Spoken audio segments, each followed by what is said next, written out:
আমি দুইটা দোকান থেকে মাছ কিনলাম, দুই কালারের। প্রথম ভাবলাম ডিম দিবে, তারপর ভাবলাম বাচ্চা দিবে।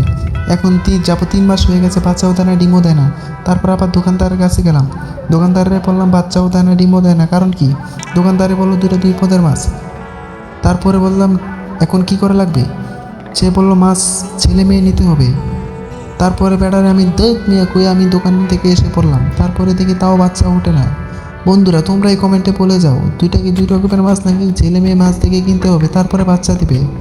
আমি একুরিয়ামে নতুন, তাই আমি কোনো কিছু বুঝে উঠতে পারছি না। যদি আগামী 3 মাসের ভিতরে বাচ্চা দেয় তাহলে এই মাছ রাখবো, আর যদি না দেয় তাহলে আমি আবার মাছ আনবো নতুন করে। আর চ্যানেলটার সাথে থাকো, সঙ্গেই থাকো, সাবস্ক্রাইব দিয়ে ভালো থাকো বন্ধুরা।